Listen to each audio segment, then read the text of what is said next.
This seven-figure SaaS started with a simple tweet. In 2019, Sammy Dindane sent this tweet out. Are there any scheduling apps that do Twitter threads? Scheduling on Twitter had become mildly popular, except there were no products that made this easy to do. And from there, Sammy went and built the MVP. There's no elaborate business plan, no strategies or anything. It only took them 3 days to build the initial version. They even picked the name Hypefury from a GitHub name generator. After finishing that MVP, they went and shared it and they got their first beta users. And after getting to around $500 in monthly recurring revenue, they went and brought on their co-founder Yannick, who was the marketing/growth person. In terms of how the product was validated, Sammy put a lot of effort to be in contact with their first users. They were getting on calls with them and really understanding what they wanted in a product like this and what more they would need. One of their most famous features, Autoplug, came from a suggestion from a user. And this feature was quickly copied by all the other Twitter SaaS tools because it was so popular. In terms of how they got users for their product initially, they had 3 primary strategies. The first one was getting into a paid community and communicating with members in that paid community because these members were more committed and they managed to build relationships and get their first beta users from there. The second one was getting on calls with trial users. They would get on a call, discuss what they were looking for, and this was the most effective way to turn trial users into paid users at the beginning. It gave them really good insights on what they need, and they could build those features out quickly. The third way was word of mouth. As people started using it, they would tweet about it, and that got them more users there. Now, Hypefury has done millions in revenue. They don't currently share their MRR, as they have competitors popping up left and right. But what I want to go through now is Sammy's initial post to indie hackers. We have from $0 to $20,000 in monthly recurring revenue, and we'll take a look at the milestones they reached and how they got there. As a lot of times for many businesses, you don't really see what the initial stages are like. You only see their successful state when they're generating tons of revenue and everything looks great. The strategies they're doing at that time might not be effective at the beginning, and if you're looking to start your own SaaS business, you're going to really want to pay attention to this. So on the right here, I have the first post where they finished their MVP. They worked on it for 3 days straight, and they let 10 people in to join the closed registration beta. And with this beta, they were able to communicate with their customers, as we mentioned, by getting on calls. And the tool only allowed you to do one thing, and that was Twitter threads. And they were the only app at that time that did it. And they really narrowed down on that one differentiating feature. Next, we have a post from January 20th of 2020. They had exceeded $1,000 in monthly recurring revenue. And by February 13th of 2020, they reached 100 paying users. At that point, they had launched an affiliate program, and it was an important part of their growth, and they offered a percentage of revenue ongoing, so if you signed someone up, you would get paid a portion of however long they stayed. At this point in time, they were testing other channels. They were looking at leads from people downloading a free ebook on Gumroad to help grow your Twitter account, so providing information on how to actually use Twitter, so you would use it more, and then as you're using it more, you'll probably need a tool such as Hypefury. They tried different product hunt like websites such as 10 Words and Beta Page. They didn't find those super effective though. And so at the beginning, they were testing a bunch of different things. And then from there, they were focusing on doubling down on the things that worked. And they saw some great initial traction with their affiliate program. So they were expanding on that to create custom deals with their fans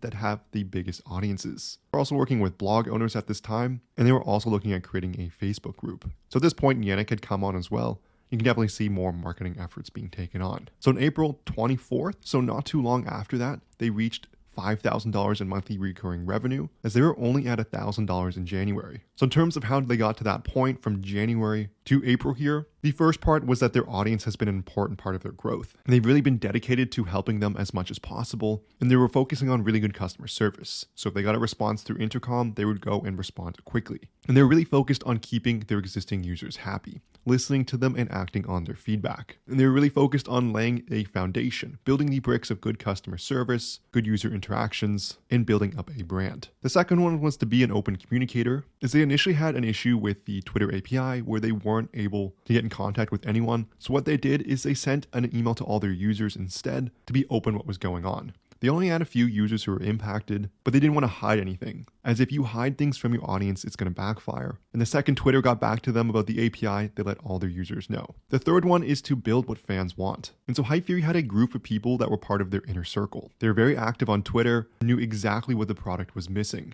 With this inner circle, they would poll them to see what new things they'd planned, to see what was going to strike a chord and what wasn't going to. They were in a tiny niche, and they were doing everything they could at this point to make people happy. And they really focused on iterating quickly and continuing to build up the product with their core group of users. The next post came from May 28th, so around a month after that, and we can see they grew to $6,000 in monthly recurring revenue, which was almost 20% growth month over month. And so in terms of success at this point, a lot of it was coming from their affiliate marketing program. You can see at that time, if you were to search for Hypefury on YouTube, you'd see quite a few people posting videos about it.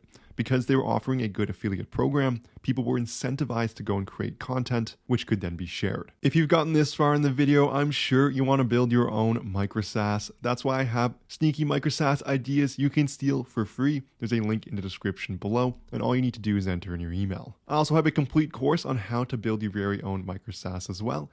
Even if you don't have any SaaS experience or any product ideas, there is also a link for this in the description below. So make sure you check both of those out. Now, to note about the affiliate program, they did have an issue where people were buying traffic to their domain name on Google Ads as it wasn't a trademark name yet. And so some advice here from them is that if you have an affiliate program or are planning on starting one, the number one rule you must add to your affiliate terms is that they can't advertise on your brand name and misspellings, as they're going to be leeching traffic that you would be getting anyways. The next post comes from August 27th, so not too long after that, and they hit an annual run rate of over 6 figures, so 102,000 here. At that point, they had almost 600 active customers, and their biggest problem at this point was churn. They had it around 10.6%, which is quite high. So their focus at this point was to create a habit-forming product. They were implementing all sorts of features so their users had an easier time building a habit of using it, and if they built a habit, they'd be more likely to stick around as they'd be using that product regularly. So they were introducing features such as one-click scheduling, and then emailing you when your queue is empty, so you're more likely to get logged back into that product and continuing to add different tweets. Other ways they were able to reduce churn is they installed Amplitude, which is a tool that makes it super easy to get insights on how people are using your product. So our next post comes from November 5th, which is quite a few months later, and they surpassed $10,000 in monthly recurring revenue. So an incredible milestone here. And Hypefury had been around for just a year, and they were growing at a pretty decent rate. In terms of some of their learnings, they've seen steady growth in their search traffic, with around 26,000 clicks there. And during that time, they were investing in SEO and content marketing, and they had one post really blow up their site here as they went from around 26,000 total clicks to 56,000 clicks in just a short amount of time. And they got over 100 leads and a lot of eyeballs on their post. So the lesson they learned here is to follow industry changes, and you can rank super high on high volume keywords in just a matter of hours, as they created a post about the change in Twitter UI because of the elections at the time. The last lesson from this post is to really engage your affiliates. This has been a strong growth marker for this product at this point, and they had hundreds of affiliates that were an important factor in their growth. And the goal here is to make it as easy as possible for them to share Hypefury by creating tweets that they can quickly share to their own audiences. That's already going to include the affiliate link. So the affiliates can basically earn money without doing any work, so they don't have to create the content for themselves. But at the end of the day, it's going to benefit both Hypefury and their affiliates. So this post comes from June 28th of 2021, and this is when they hit $20,000 in monthly recurring revenue, and they're seeing around 10% growth from their previous month here. So in terms of some of the learnings to get them from 10 to 20, they doubled down on search. In the last video, they had around 55,000 total clicks, but we can see here they're up to 139,000, and they almost doubled their traffic compared to 6 months ago. They also went and launched an email newsletter. It was called Twitter Growth Notes, and it was sent out once a month. And it's basically a mix of how to grow your account and things that happened in the past month, and they had almost 5,000 people sign up for the newsletter so far. This is going to help keep them engaged with their audience by also providing a ton of value. And they mostly got new subscribers by creating threads and cool tweets, which is the exact use of the product. Next lesson is to keep listening to your users, keep helping them as much as they can, and implementing cool new features. And so unfortunately, this was their last post on Indie Hackers here, but we learned some really cool lessons along the way, and it was awesome to see the progression. And thank you for Hypefury for actually sharing these numbers. And to hit 7 figures is pretty awesome. Some other notes are the top 5 tools that they use the most in their business. So they use Hypefury to manage their Twitter, now X, LinkedIn, and Instagram accounts. They use ClickUp for project management. They use Customer.io to manage email marketing and in-app messages. They use Notion to coordinate the creation of new courses and other marketing materials. And they use First Promoter to manage their affiliate program. So this is going to conclude the video here. I'm going to leave links in the description as well for all the posts and material used in this article. Zero to SaaS also did a good interview with them here, and that's where I got some of the information as well. If you enjoyed this video at all, I would love it so much if you smash that like and subscribe button below. I'm coming out with new SaaS videos all the time. And if you're already in this space or you want to build a product in this space, you need to follow this channel and check out the other videos as well. But thank you so much for watching, and I'll see you in the next one.